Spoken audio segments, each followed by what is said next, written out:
Donc, on a donc décidé cet atelier intitulé Actualité de la rentrée 2025, qui est en fait un atelier où on va essayer d'introduire sur la préparation de la rentrée sociale, qui évidemment s'est accélérée avec les annonces de Bayrou sur le budget et le 10 septembre.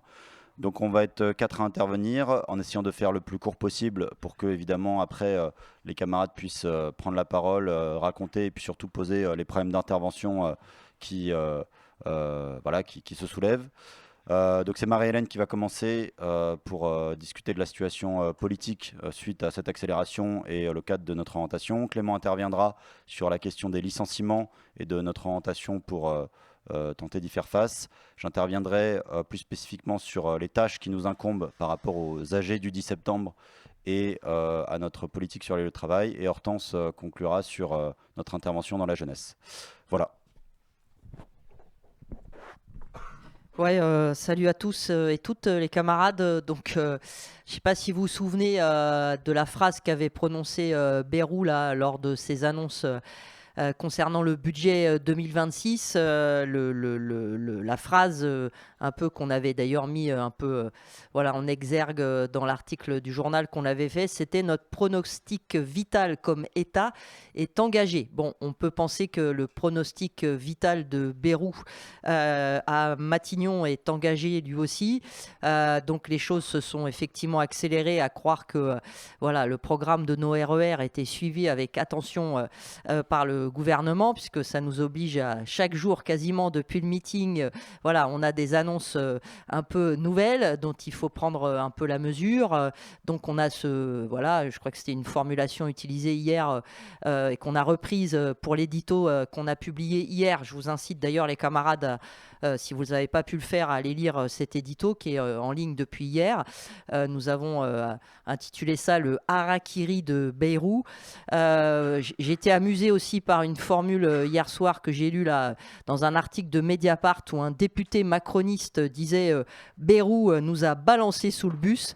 Alors bon, je sais qu'on a des conducteurs de bus parmi nous voilà, qui n'hésitent pas à accélérer quand ils voient voilà, Bayrou sous le bus. Ça sera coupé au montage, il paraît. Voilà. Alors, c'est vrai qu'il y a un petit vent de panique qui a l'air de souffler sur, disons, le clan des macronistes. Bon, parce que, évidemment, tout le monde voit bien que l'annonce de Bayrou sur la demande de vote de confiance le 8 septembre risque voilà, d'ouvrir ce qu'on appelle voilà, une crise parlementaire, bon, en fait, qui est sans doute voilà, à l'image de cette crise politique voilà, dont on parle depuis si ce n'est des années au moins depuis la dissolution voilà, accélérée de l'Assemblée nationale il y a un peu plus d'un an. Alors, évidemment, ça ouvre de nouveau cette question par en haut, par tous ces politiciens au service de la bourgeoisie.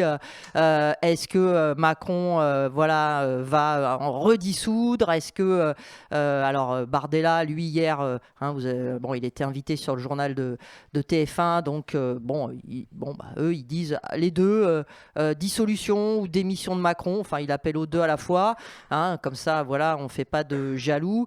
La France Insoumise voilà, un peu aussi voilà, dérouler son calendrier, c'est-à-dire le 8 on dégage Bayrou et le 10 on dégage Macron. Le PS voilà, a fait le choix plutôt là de, voilà, de dire on va voter enfin on va pas voter la confiance, donc évidemment se positionne dans ceux et celles qui pourraient faire chuter le gouvernement de Bayrou. Donc on a évidemment ce qui se passe là-haut, qui est toujours un peu bien, disons, croustillant, mais là on en rigole un peu, mais de toute façon, voilà, on voit toujours ce petit mécano institutionnel, mais en tout cas quelque chose d'un peu, évidemment, qui doit nous indiquer que le pouvoir, après, disons, les annonces de la mobilisation du 10 septembre et donc celles et ceux qui ont l'air de s'en emparer voilà, de manière un peu massive, inédite, au vu un peu de l'origine de cet appel, la manière dont les directions syndicales semblent pour l'instant s'en défier, s'en démarquer, le pouvoir semble vouloir désamorcer en fait voilà, cette possibilité de mobilisation et d'intrusion en fait de notre classe, voilà, tout en partie en tout cas sur le terrain de la rue et de la grève, en annonçant donc voilà, ce combo en fait, voilà, de vote, de revote, de dissolution, etc. Alors déjà quand même, ça nous place dans une situation évidemment un peu, je dirais, enthousiasmante et pas forcément attendue. C'est-à-dire, on parle souvent de rentrée sociale. On avait prévu cet atelier. Bon, là, on n'est pas déçu, j'ai envie de dire. On a un peu l'impression, voilà, de quelque chose qui est plein de perspectives. On va y revenir. Mais quand même, il faut partir du choc, en fait, sans doute, voilà, qui est l'origine, en fait, aussi du succès à cet appel de réponse, à cet appel du 10 septembre, hein, venu de sphères voilà, totalement étrangères au mouvement ouvrier traditionnel ou même évidemment révolutionnaire, voilà, de franges plus ou moins voilà, confuses, disons-le comme ça, mais qui voilà, évidemment répondaient à cette colère, en fait, quand même, visiblement, dans notre classe, autour des annonces de Bayrou, les 44 milliards d'économies pour 2026. Voilà, on pourrait résumer, on nous a volé 2 ans avec la retraite à 64 ans, on veut nous voler 2 jours de travail. Alors c'est vrai que ça fait un espèce de condensé, c'est un peu ce que des gens ont retenu le plus, l'affaire des 2 jours fériés, parce que évidemment, bon, c'est les choses dont on entend le plus parler autour de nous, mais quand même, si peut-être ça fait partie des éléments de discussion entre nous, peut-être il va falloir remettre l'ensemble du paquet, du vilain paquet que veut nous faire voilà, déballer Bayrou, parce que derrière cette question des 2 jours fériés, qui est à la fois une attaque majeure, dont nous, on ne doit pas se dire oh, c'est juste l'arbre qui cache la forêt, parce qu'en fait, c'est aussi ça qui émeut les gens, mais c'est vrai que voilà, il y a tout un ensemble. Je vais rappeler rapidement, parce qu'on l'a déjà dit dans nos articles, dans nos éditos, on va essayer de le reconcentrer, mais ça doit faire aussi l'objet sans doute de discussions dans nos lieux de travail, dans nos lieux d'études, dans les ventes qu'on fera sur les marchés.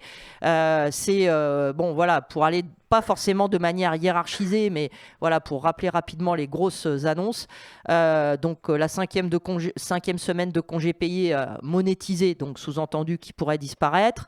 L'année blanche, c'est-à-dire la désindexation de l'inflation de toutes les prestations sociales et des pensions de retraite, de la masse salariale des fonctionnaires, des barèmes de l'impôt sur le revenu et de la CSG, le gel de tous les budgets des collectivités territoriales, une nouvelle case de l'assurance chômage, 5e réforme depuis donc Macron, qui est évidemment pour indemniser moins et moins longtemps, avec des choses quand même très trash, hein. Bon, pareil, on peut revenir dans le débat. Réduction de 3 000 euros, de 3 000 emplois publics supplémentaires, avec tout ce qui a déjà été fait ces dernières décennies. La question sur la sécurité sociale, c'est-à-dire l'augmentation, en fait, ce qu'on appelle du plafond des franchises, l'augmentation des participations forfaitaires, la réduction des prises en charge autour des affections à longue durée, la mise au régime sec des hôpitaux publics. On ne sait pas trop jusqu'à quel os ils vont gratter, vu déjà l'état de ces hôpitaux publics. Et puis, voilà, la petite musique sur le fait qu'on est trop arrêté, on fait trop d'arrêts maladie. Et donc, évidemment, sans doute des discussions autour de l'augmentation du nombre de jours de carence qui pourrait passer à 7 jours.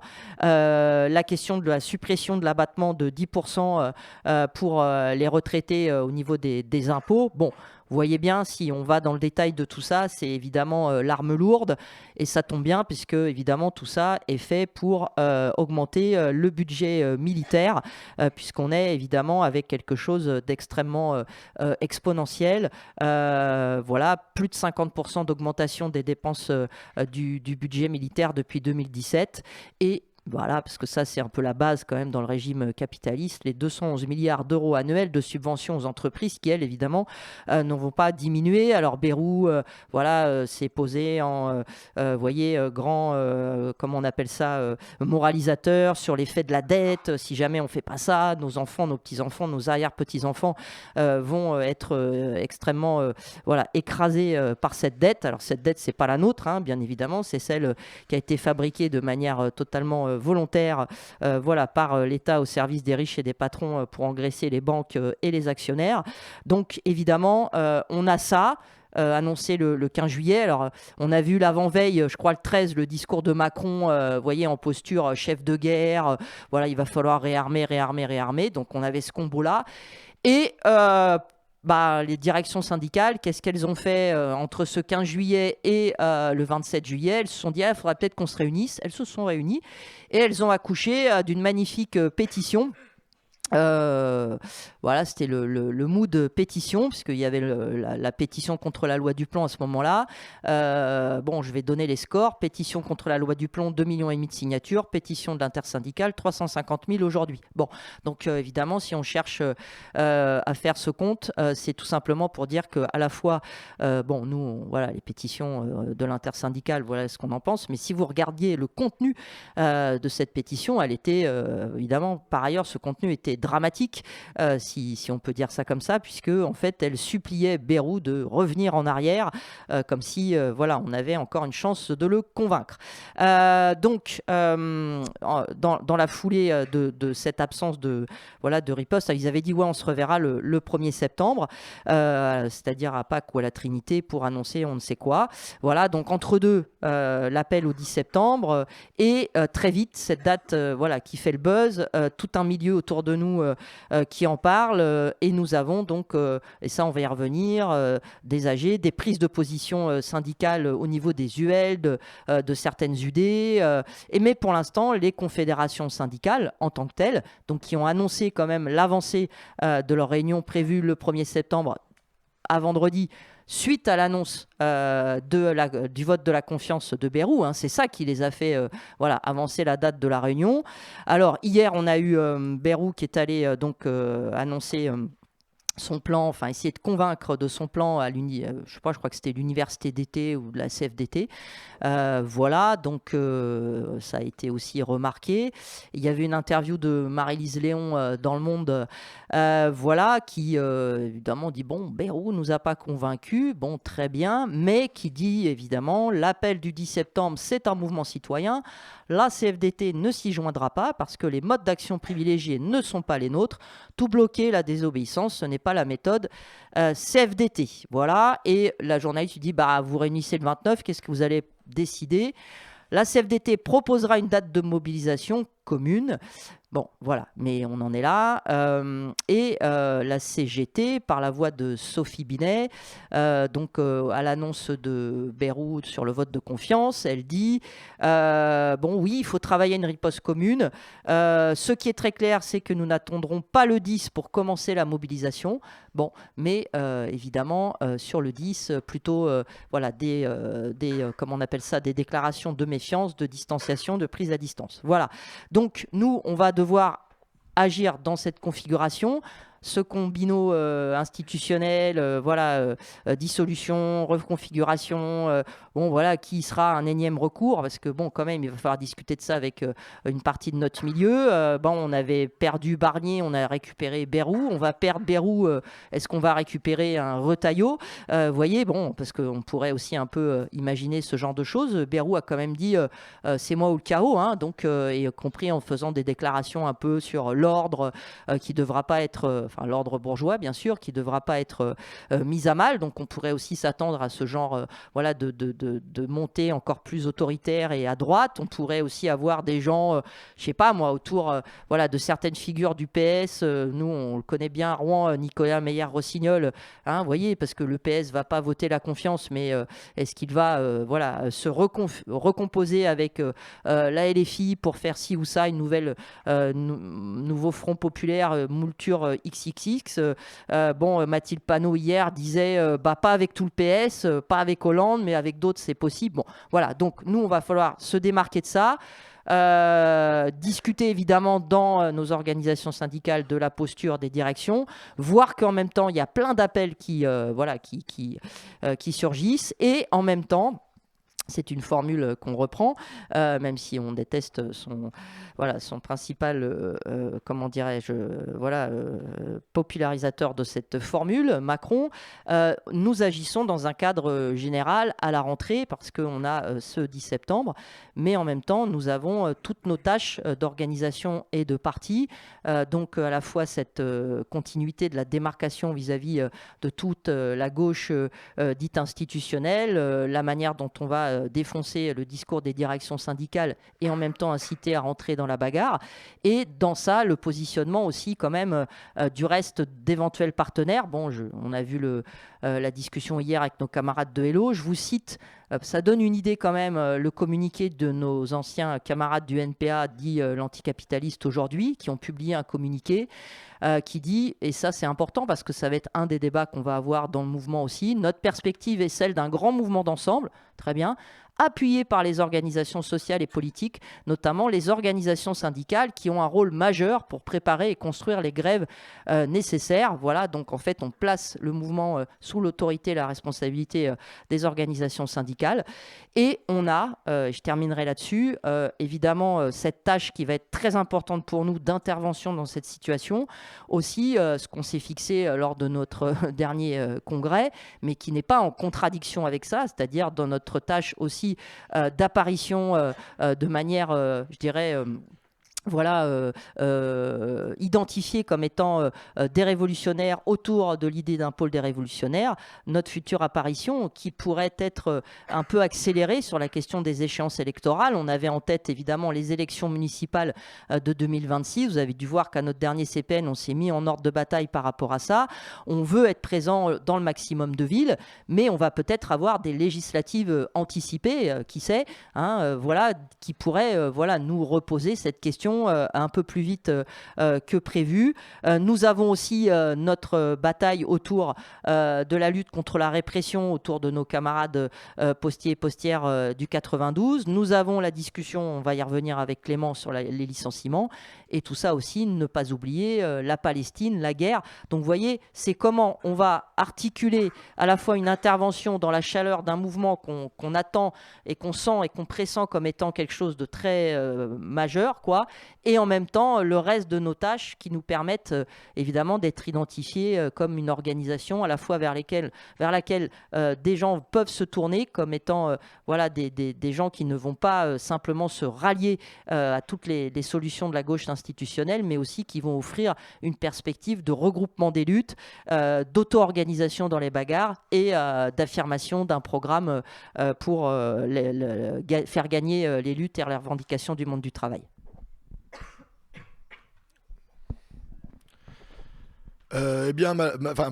Pour continuer, évidemment, passablement dans le même sens, effectivement, c'est pas parce que des nouveaux fronts s'ouvrent que les anciens, malheureusement, se referment. D'ailleurs, qu'on verra peut-être dans quelle mesure la colère, évidemment, à l'occasion de ces annonces Bayrou a été en fait motivée aussi par un contexte caractérisé par quand même une saignée de l'emploi à l'échelle nationale, et ça depuis 2 ans. De fait, vous aviez suivi l'année dernière cette première vague de fermeture avec des boîtes emblématiques.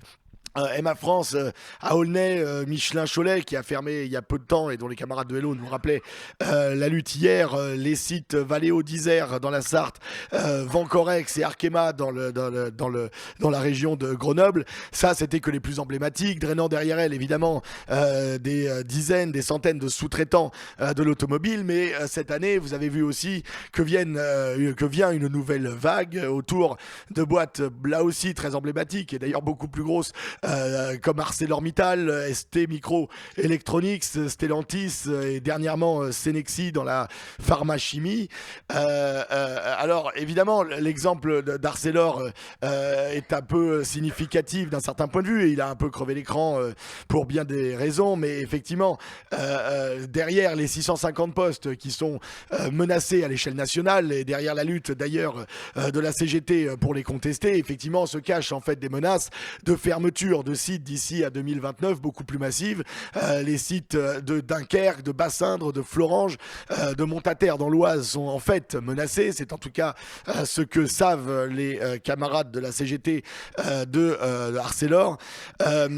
AST Microelectronics, quand même, après avoir annoncé 2800 suppressions de postes, la direction pousse le nombre à près de 5000. Alors c'est vrai, c'est à l'échelle du groupe, mais ça veut dire pas moins d'un millier probablement à coup de gestion prévisionnelle des emplois et compétences, de départ au volontariat, rien que sur le site probablement de Crolles.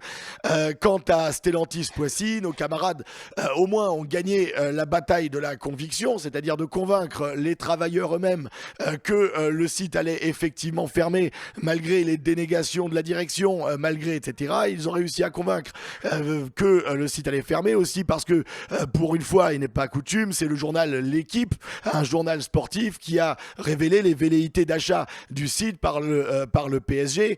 Et évidemment, Valérie Pécresse, présidente de région, l'a avoué elle aussi dans une interview, comme le confirme la presse qui est sortie évidemment récemment sur Stellantis Poissy. Alors derrière eux, c'est évidemment des milliers d'emplois qui sont menacés dans presque tous les secteurs. C'est au mois de juillet dans la chimie pharmaceutique, un patron de la Fédération française du bâtiment, lui, affirmait, je cite, en mars, j'avais prévenu que la filière risquait de perdre 50 000 postes en 2025, soit une chute de 4% par rapport à 2024. Je confirme malheureusement la prévision. Fin de citation. Donc c'est bien ce que la CGT prévoyait d'un certain point de vue avec sa carte nationale des PSE et des fermetures de sites. Et la CGT revoit sa carte à la hausse, confirme ce qu'elle redoutait en 2024, c'est-à-dire que de 2023 à 2025, elle a décompté l'annonce de 381 plans de suppression d'emplois en France, PSE, plan de départ volontaire, rupture conventionnelle collective, etc., avec toutes les manières que les patrons ont trouvé de licencier. 175 plans se sont concentrés sur juste les 9 mois derniers quand même. Alors, pour donner quand même un petit exemple, parce que tout ça, évidemment, ce ne sont pas que des chiffres. Alors oui, pour les chiffres quand même, si on va être obligé de les dire, ces 381 plans aboutissent, selon la CGT, à la suppression de 90 000 emplois directs, 16 000 dans la métallurgie, 13 000 dans le commerce, 9 000 dans les industries chimiques. C'est-à-dire que ce serait évidemment jusqu'à 245 000 emplois directs qui seraient donc menacés. Et là, évidemment, la CGT, comme tout le monde, reconnaît que la liste n'est pas exhaustive, mais la presse bourgeoise, j'allais dire la presse patronale, confirme exactement les mêmes chiffres, à croire qu'ils ont fait eux-mêmes les mêmes calculs. Alors, pour donner un exemple quand même un peu criant de ce que ça signifie, le journal Les Échos, dans certaines régions, évidemment, qui sont sinistrées, ou comme on le verra, évidemment, comme on peut le voir d'ores et déjà, on a l'impression qu'une bombe atomique est tombée, mais les Échos prenaient l'exemple de la dévastation, par exemple, de la Picardie. En 2024, la Somme et l'Aisne, par exemple, ont enregistré près de 1400 défaillances d'entreprises, 1400, c'est-à-dire plus 60% par rapport à 2021. Rappelez-vous, la région d'Amiens avait déjà vu fermer Goodyear en 2014, avait vu fermer Whirlpool en 2018. Depuis, c'est quand même encore 200 postes en 2 ans qui ont été supprimés chez Valeo. Rien que, les annonces se multiplient chez les sous-traitants automobiles, toujours dans la même région. Forvia Ameru, qui n'est rien d'autre qu'un sous-traitant de Stellantis, menacé de fermeture, Cotinet, NTN, ArcelorMittal de Montataire, autant de fournisseurs de l'automobile, mais pas seulement, c'est également l'agroalimentaire et la chimie qui sont concernés. La région est donc totalement dévastée, on voit bien ce que ça peut impliquer pour la classe ouvrière sur place. De fait, donc, pour évidemment le discours de la CGT a tout fait depuis exactement 1 an et demi pour organiser le chacun chez soi, chacun pour soi. Tous les sites menacés sont évidemment face à cette politique que la CGT voudrait orchestrer. Elle prône leur isolement dans un grand esprit de cogestion syndicale en proposant des plans industriels sous l'égide, vous comprenez bien, d'un État stratège. C'est à l'État en effet d'avoir une politique industrielle et d'aider les industriels dans leur art de faire des bénéfices nets sur le territoire. Un vocabulaire totalement patronal, en vérité totalement macroniste, jadis, puisque l'État stratège est repris par eux, mais repris jadis par le programme du NFP. Donc il faut, voilà, et dont Trump peut-être serait peut-être le meilleur exemple dans le monde aujourd'hui. Alors c'est vrai, la petite voiture électrique proposée par Sophie Binet, 15 000 € quand même, vous voyez ce que je veux dire, il n'y a pas beaucoup de personnes ici, ne serait-ce que dans cette salle, qui pourraient se l'offrir. À la nationalisation qui permettrait à ArcelorMittal de faire, je cite, du métal sans métal, sous la houlette, mais surtout sous les deniers, parce que c'est ça l'appel en fait de la gauche, de l'État français, sur le dos du contribuable, quoi. Les parlementaires en écharpe tricolore se démènent depuis 2 ans pour porter ces projets crédibles sur tous les piquets de lutte et notamment à l'Assemblée. Alors, de l'aveu de Sophie Binet, toute cette politique de la CGT est sans succès. Je cite Sophie Binet, nos projets sont refusés, avant Corex, AMA France, ExxonMobil, Safra, autant de projets industriels donc que le gouvernement a évidemment refusé. La nationalisation d'ArcelorMittal que vous avez suivie a été refusée en direct le 13 mai lors de l'interview de Macron et questionnée par Sophie Binet. Et évidemment, le président lui avait dit, rappelez-vous, sur le plateau de télévision, mais regardez Madame Binet, nous en avons quand même sauvé des sites par la cogestion syndicale. Alors quels sont ces sites que Monsieur le Président et Madame Binet peuvent se vanter d'avoir ensemble sauvés? La fonderie de Bretagne par exemple, qui a été revendue à Europlasma pour fabriquer au mieux des bombes et pour sous-traiter en fait les fermetures, suppressions de postes et licenciements au pire. Un exemple de Rouen que Marie-Hélène connaît bien, Lubrizol, est sorti de la liste des boîtes menacées, mais tout le monde sait, au Havre comme à Rouen, tout le monde est convaincu que le recul de la direction n'est là que pour proposer un plan de suppression d'emplois pire que le précédent. Alors, évidemment, ArcelorMittal a fait quand même l'actualité, non pas parce que, comme en 78, ils ont bloqué le Tour de France, mais parce qu'au moins, ils s'y sont montrés. Mais le 20 juin, en tout cas, la banderole de la Tribune réclamait la nationalisation, le 20 juin, lors du rassemblement d'ArcelorMittal organisé à Dunkerque, la Tribune réclamait la nationalisation totale et définitive sous contrôle des travailleurs. À l'extrême gauche, syndicale, on surenchérit, sans rachat ni indemnisation, disent certains. Alors, on va le dire tout net quand même, la nationalisation d'ArcelorMittal, au-delà du caractère protectionniste, souverainiste et en fait nationaliste de cette propagande qui voudrait que nos patrons nationaux exploitent nos travailleurs nationaux sous l'égide de notre État national et avec les deniers du contribuable. Et surtout, que ce soit pas Mittal qui, pour être, c'est pas la revendication qu'on va discuter ici. On peut être ensemble un petit peu provocateur. On pourrait même aller jusqu'à envisager que même le remplacement de Mittal par Ferracci serait en quelque sorte une avancée si c'était la lutte des travailleurs d'ArcelorMittal qui devaient l'imposer. Mais en vérité, et c'est même la CGT de Dunkerque qui l'avoue, pour obtenir la nationalisation, les seuls alliés que nous avons sont évidemment au Parlement. La CGT oublie qu'il y a des milliers de travailleurs aujourd'hui concernés par les licenciements. Les seuls alliés sont pointés évidemment du côté des parlementaires. Or, évidemment, ce n'est pas Macron qui va nationaliser ArcelorMittal, et d'un certain point de vue, les seuls alliés donc de la gauche pour un projet de nationalisation se trouvent par soustraction évidemment à la droite, voire à l'extrême droite, ce que la CGT à juste titre prétend combattre. Alors évidemment, est-ce que il faut prétendre auprès des travailleurs que ce sont les parlementaires nos alliés, ou est-ce que on aurait mieux fait de pointer que des milliers de travailleurs aujourd'hui sont concernés, qu'un rapport de force pourrait changer, y compris sur la question des revendications, si ces travailleurs devaient se coordonner? C'est exactement en tout cas ce qu'on souhaiterait, c'est exactement ce que d'un certain point de vue nous avons tenté, ne serait-ce que de faire prendre contact certaines boîtes avec d'autres. En effet, c'est par nous, d'un certain point de vue, que les camarades de MA France avaient voulu rentrer en contact avec ceux de Valeo, que ceux de Valeo étaient rentrés en contact avec ceux de MA France, que les mêmes étaient rentrés en contact quand même avec ceux de Michelin Cholet. Alors c'est vrai qu'il faut le dire, la CGT brandit la nationalisation avec toutes les épithètes possibles, mais évidemment c'est quand même la vérité de cette politique, c'est d'opposer en fait quand même les revendications les unes aux autres. À Michelin Cholet, il s'agissait de dire à ceux de Michelin Cholet qui avaient élu un comité de lutte, c'est-à-dire qui avaient élu une instance de direction de cette lutte par les travailleurs eux-mêmes, par des délégués élus par les travailleurs eux-mêmes, quand les travailleurs de Michelin Cholet se sont déplacés à Clermont-Ferrand Clermont-Ferrand, siège évidemment historique de Michelin, la CGT de Clermont-Ferrand n'a rien trouvé d'autre à dire qu'on aimerait que les copains de Cholet soient venus pour sauver leurs emplois, mais pas pour un chèque. Vous voyez le mépris que ça induit auprès de travailleurs qui se battent. Alors, évidemment, le problème de la nationalisation, c'est que, comme le reconnaît tout le monde, rien ne garantit le moindre emploi. Vous pourrez nationaliser autant que vous voulez, et tout le monde a ArcelorMittal, depuis les jeunes ouvriers. Un ouvrier de 27 ans de Florent, je me le disais. Moi, je suis pour la nationalisation, évidemment, mais je suis pas débile, un peu offusqué. Je sais très bien que les nationalisations, dit-il, c'est 78 000 emplois supprimés dans la sidérurgie, comme le disait mon papa, quoi, en quelque sorte, puisque c'était son époque. Alors, on le dit quand même, le problème aujourd'hui n'est pas d'opposer les revendications les unes aux autres, et certainement pas. En effet, quelles que soient les revendications, des indemnités au maintien de l'emploi en passant par une nationalisation, les opposer les uns aux autres reviendrait à les imposer comme préalable ou comme condition à la lutte et à son soutien. C'est ce que fait la CGT et c'est ce que fait la gauche, pour en fait n'en soutenir aucune et laisser chaque lutte crever chacune dans son coin.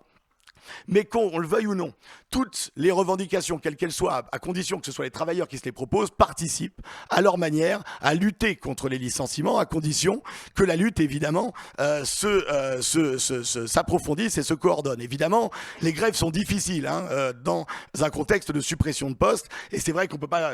rares sont ceux qui disent « Ah, l'usine va fermer », c'est le moment d'être en grève et de perdre encore sur le salaire, surtout quand il n'y a pas de perspective de perspective qui permettent de penser qu'on peut la gagner, cette grève. Alors, de ce point de vue-là, c'est la responsabilité aussi de la gauche, c'est la responsabilité des défaites successives depuis 2009 et depuis bien avant sur la question des licenciements, mais des camarades de l'UL, des syndicalistes de la CGT de l'UL de Dunkerque le reconnaissaient à la tribune. On essaie d'imposer, en fait, nous, on défend la nationalisation, mais chez les ouvriers, ça prend pas, d'un certain point de vue. Ça prend pas parce que ne croient pas possible d'obtenir autre chose qu'un chèque. Certains ouvriers nous disaient d'ailleurs: nous sommes déçus de la mobilisation dans l'usine parce que pour les ouvriers, lutter contre les licenciements et lutter contre les suppressions de postes, c'est voter pour le RN. C'est ça le contexte aussi.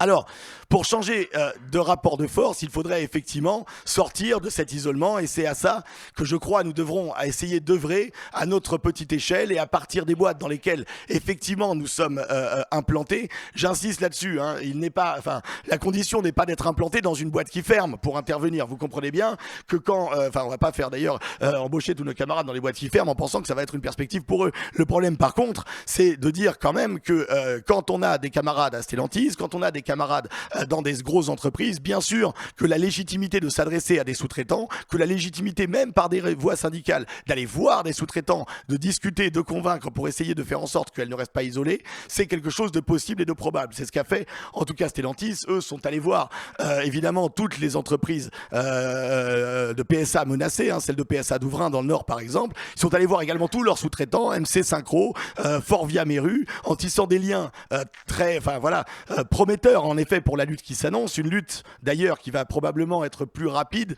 que, qui va peut-être entrer dans au moment probablement de septembre à novembre, puisque PSA Douvrin devrait fermer ses portes, c'est les annonces de la presse, en novembre. Vous voyez le problème, si Stellantis devait se montrer, et si elle devait se montrer avec des partenaires comme ceux de PSA Douvrin, ce serait évidemment dans cette période-là que ça se jouerait. C'est pour ça que les choses malheureusement seront plus rapides que prévu. Je termine juste là-dessus. Une politique de coordination, mais on sait bien qu'il ne suffit pas de le décréter, bien sûr. Une politique, en tout cas, qui consiste à dire les travailleurs ne doivent pas rester isolés, les travailleurs doivent prendre contact, ce qui ne se fait pas pour l'instant dans la majorité des coins, sauf sous l'impulsion de militants révolutionnaires, de Hello ou nous. Ces travailleurs-là ne doivent pas rester isolés et ils doivent prendre contact en vue de se coordonner. Il ne suffira pas de le décréter, bien entendu. Mais bien sûr que sortir de l'isolement, c'est évidemment une possibilité après de dire que quand même, si ces travailleurs devaient affirmer, j'insiste sur cet argument, pourquoi ?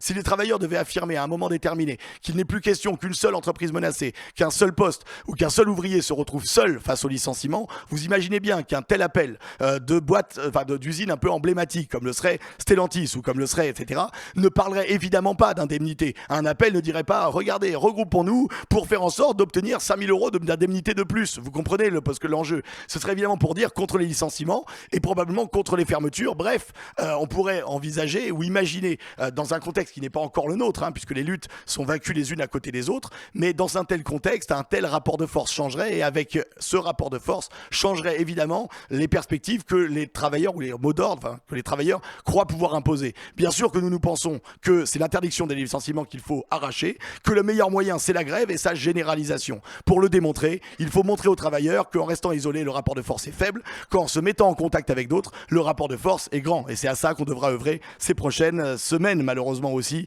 dans le contexte que décrivait Marie-Hélène auparavant.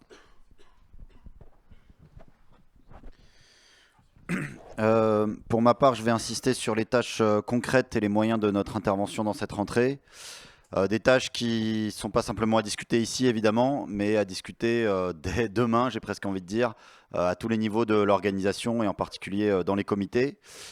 Et des tâches, petite précision, qui s'imposent comme une évidence, qui sont très conjoncturelles à cette étape. C'est-à-dire qu'il s'agit de discuter en vue du 10 septembre, mais la discussion pourrait, on l'espère, être complètement différente le soir du 10 et il faudra donc actualiser tout ça. Je dis ça parce qu'évidemment on raisonne dans l'hypothèse d'un mouvement, c'est ça l'objectif, c'est ça l'espoir. On n'est pas les seuls visiblement, d'où l'accélération du contexte politique avec le 8 septembre de Beyrouth. Et puis de toute façon c'est comme ça qu'il faut raisonner, puisque si la situation n'est pas à la hauteur de nos espérances, on saura s'adapter en conséquence. Bien. Un mouvement évidemment dont il est impossible de prévoir les formes à l'étape actuelle, les lieux ou les secteurs dans lesquels il se concentrera. Est-ce qu'il aura un caractère hybride? Est-ce qu'il sera un mouvement de grève, un mouvement de manifestation? Bon, tout ça est absolument impossible à prévoir. Donc nos priorités peuvent varier en fonction des circonstances, mais dans tous les cas, le cœur de notre politique, c'est la mise en mouvement du prolétariat et pour nous d'aider à son organisation démocratique. Je me permets une petite citation de la conclusion de l'édito de Lutte ouvrière. Bon, Marie-Hélène a fait référence au nôtre évidemment, mais parce que pour le coup je le trouvais assez bien tourné pour se poser un peu les problèmes. Les camarades écrivent: tous ceux qui refusent d'être sacrifiés doivent sans attendre se réunir dans leurs ateliers, leurs services, leurs entreprises, car il faut réfléchir à ce qui constitue notre force et nos objectifs.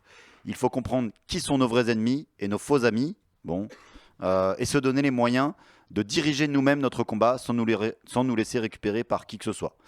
Voilà.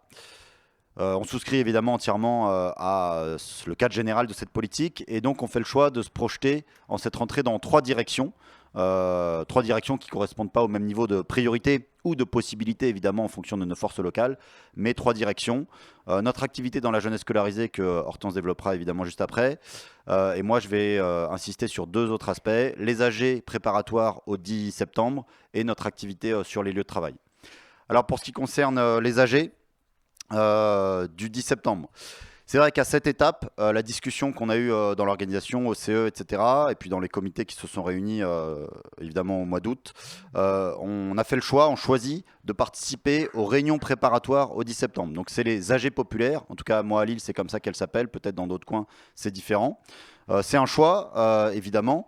C'est un choix parce qu'à cette étape, comme je le disais, on ne sait pas comment le mouvement va se développer et que du coup, pour nous, il est utile d'aller voir et de militer même dans une certaine mesure avec ceux qui veulent agir déjà en plein milieu du mois d'août, ce qui est quand même pas tout à fait rien. Pour l'instant, à constater les différents échos que les camarades en ont fait via nos différentes remontées, on constate un peu le même type de regroupement un peu partout. C'est des réunions qui regroupent quelques dizaines de personnes dans certains coins, mais parfois beaucoup plus de monde. Nous, la dernière à Lille, on était 120, et j'ai appris ce matin que la 4e réunion de ce type qui a eu lieu à Montpellier cette semaine a réuni 220 personnes, soit le double de la précédente. Donc c'est tout à fait possible qu'à l'approche du 10 septembre, les chiffres augmentent. Bon, et quand on arrive à des réunions à 220 personnes, voilà, le chiffre parle un peu de lui-même, on va dire, sur l'intérêt d'une certaine manière. Ça regroupe des milieux militants de gauche, des anards, des milieux autonomes, jusqu'à des syndicalistes, en passant par des réseaux associatifs, des militants et sympathisants de l'AFI, etc. Alors pas tous organisés, ça c'est sûr, et donc pas simplement, voilà, c'est pas des interorgas, loin de là, mais c'est quand même un milieu spécifique hein, tout de même.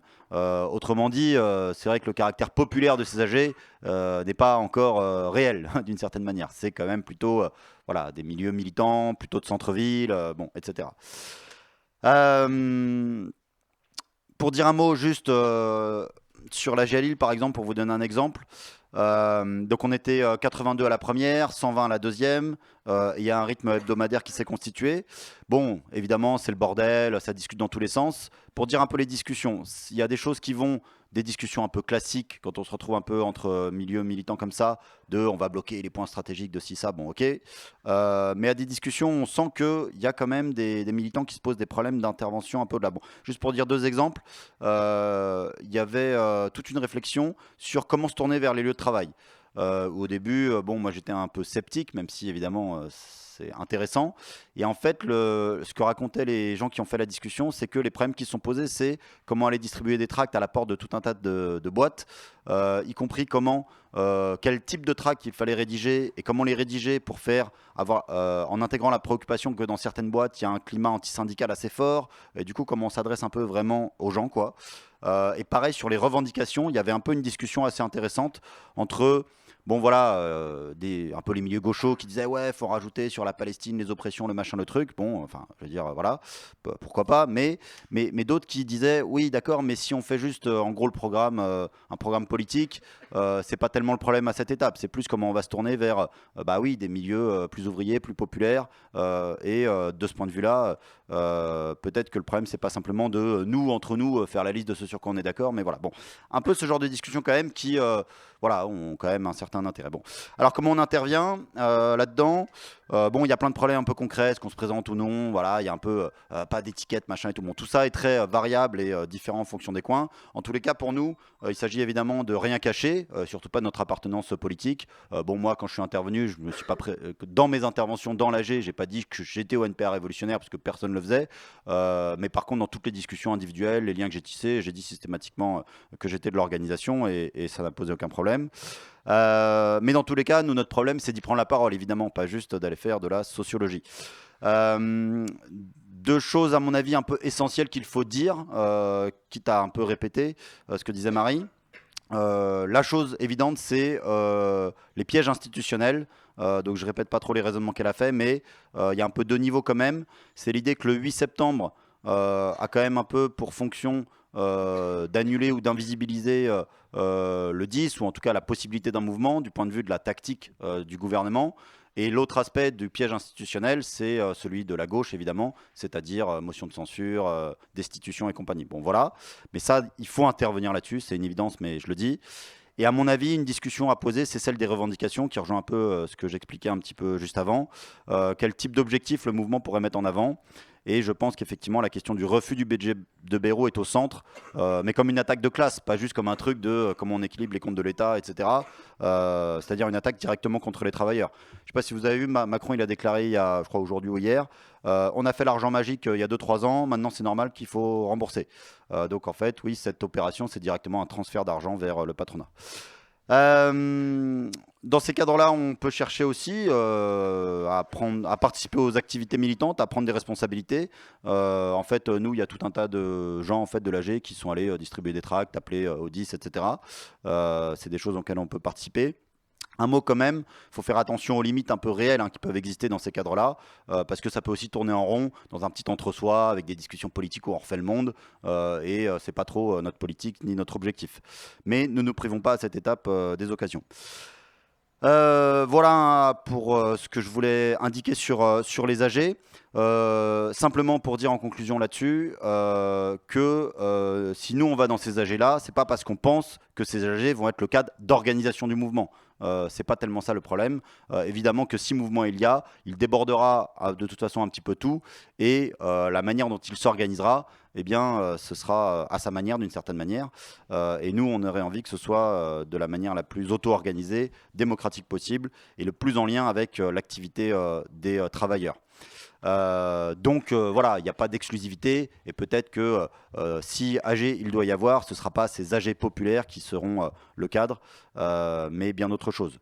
rien ne dit que par contre, elles ne peuvent pas grossir et attirer un public. Bon voilà, à cette étape, comme je le disais, nous n'en fermons pas trop de portes. Sur l'intervention sur les lieux de travail, donc tout ce que je vais dire est évidemment complémentaire à ce que vient de dire Clément sur la nécessité de se déployer en direction des boîtes qui ferment et des boîtes menacées de licenciement pour, voilà, au service de cette politique. Mais il y a l'ambiance quand même autour du 10 qu'a un peu indiqué Marie. Pour le dire vite, ça en cause, hein, vraiment. Voilà, franchement, moi je sais pas, ça fait X années que on n'a pas eu ça, quoi, où tu es en plein milieu du mois d'août et puis tu as des collègues qui te disent bah, c'est quoi le 10, c'est quoi la rentrée, plus d'un mois en avance. Bon, d'habitude, on a la petite date de l'intersyndicale, terminé, bonsoir, et puis bon, voilà. Alors ça en cause, donc ça voilà. C'est pas forcément l'explosion sociale. Par exemple, hier soir, on s'est réunis avec les camarades de la branche transport. En fait, ce qu'on a un peu tous constaté, c'est que tous les collègues n'en parlent pas. C'est une partie, voilà, c'est pas à l'échelle de toute l'usine ou de tous les services.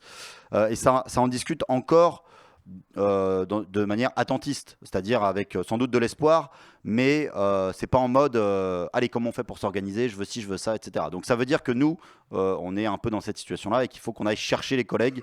Voilà, l'afflux ou l'écho se fait à ce niveau-là pour l'instant. En tout cas, c'est mon impression.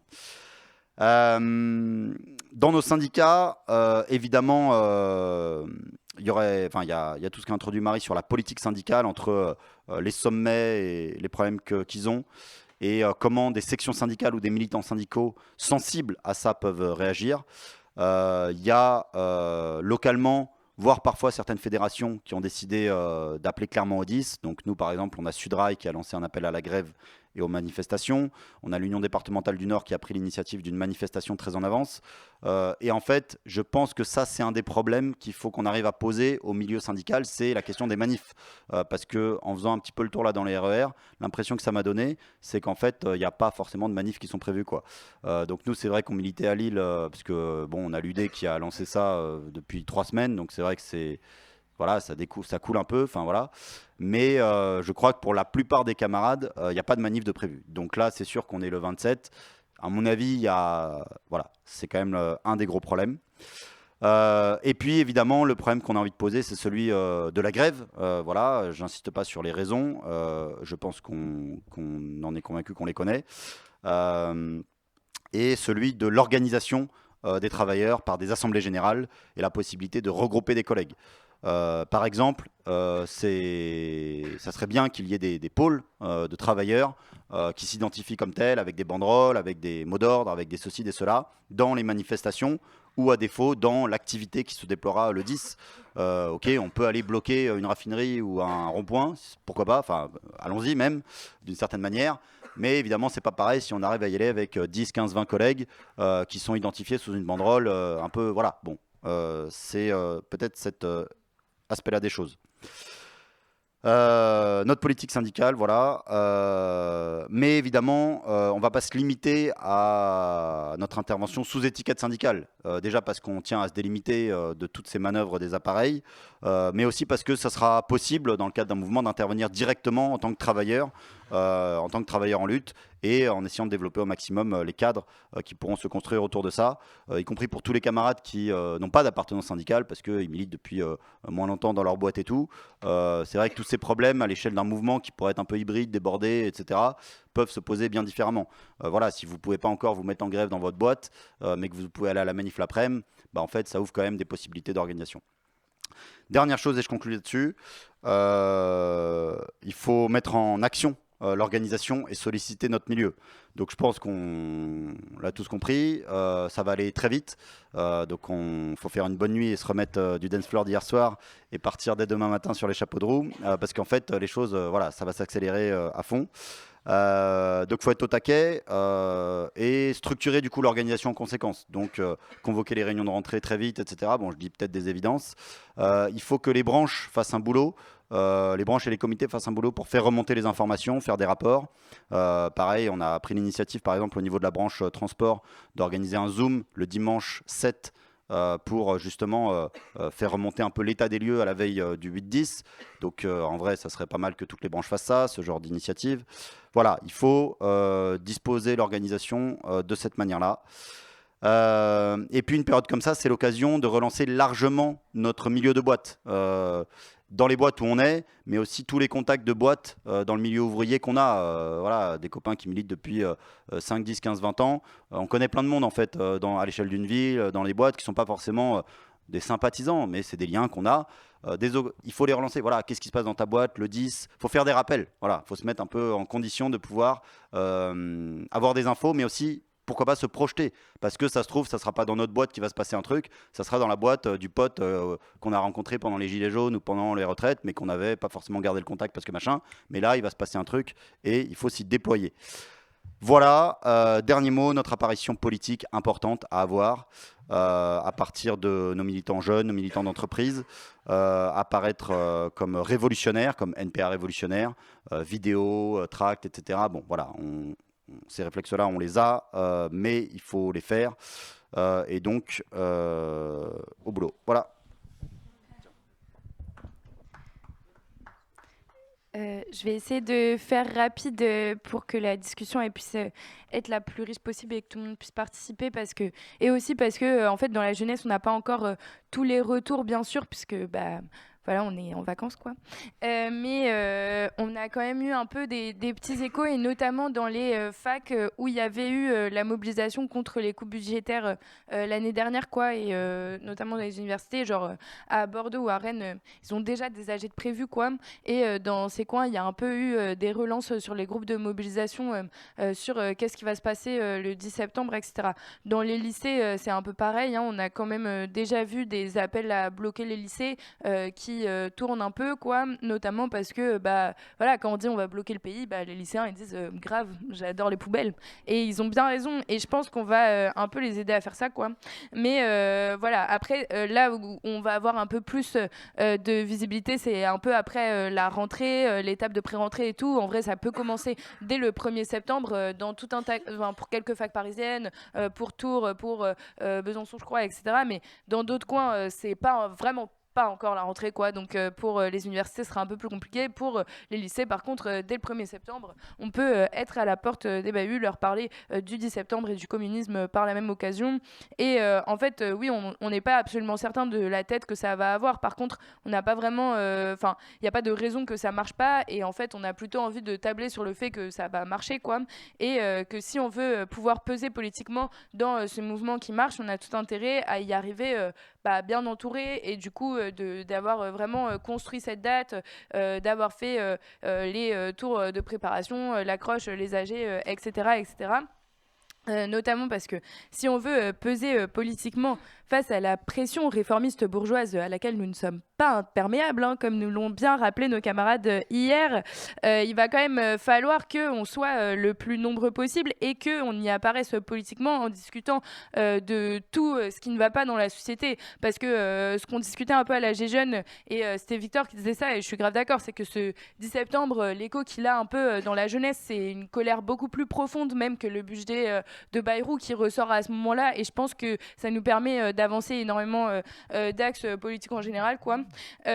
Surtout que voilà, nos réformistes en ce moment, ils ont quand même pris un peu du poil de la bête, et que voilà, dans le communiqué de l'Interorga, ils disent quand même qu'on va faire de l'année blanche de Bayrou une année rouge, et nous on est hyper d'accord, on va vraiment faire une année rouge, mais par contre ils disent dans la phrase juste après que Bayrou doit tomber le 8 et le 10 rejoint et organise les actions prévues pour faire tomber Macron. On voit bien les petites limites quand même dont les copains ont parlé, et nous il va falloir qu'on puisse un petit peu discuter de ça avec les gens, et notamment qu'on puisse en fait leur donner les outils de se prémunir à ce que ce soit juste à quelle date, qui appelle à quoi, avec quel mot d'ordre, mais en fait le truc tout bête des réflexes qu'on a un peu de faire des AG, faire des com-up, faire rédiger les tracts directement aux étudiants, directement aux lycéens, voir qu'est-ce que eux ils ont envie de mettre dedans, et donc ça c'est un peu à ça qu'on se prépare aussi, et c'est presque le plus important en fait de notre activité politique. politique sur les lieux d'études, j'ai l'impression, ce qui n'empêche évidemment pas une campagne de pré-rentrée classique, dans le sens où on montre notre profil communiste, révolutionnaire, trotskiste, léniniste auprès de toute la jeunesse scolarisée. Nous, on commence déjà un petit peu à axer juste sur où est-ce qu'on peut rencontrer les jeunes du NPA en France aujourd'hui en septembre, et on fait un peu une petite carte et tout. Bon, alors c'est très enthousiasmant, notamment de voir qu'il y a des nouvelles villes où on va être et tout. Enfin voilà, ça va être très chouette. En plus de ça, évidemment, continuer à discuter de tous les sujets dont on a parlé cet été avec la jeunesse, écologie, Palestine, racisme, violence policière, etc.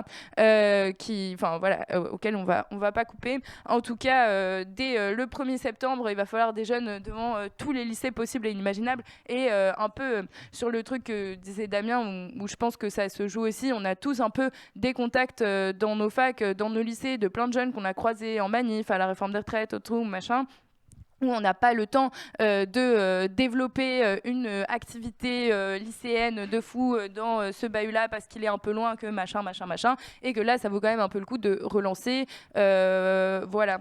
Mais je m'arrête là juste pour qu'il y ait le plus de retours possible et de discussions. Donc, merci. Ok, super.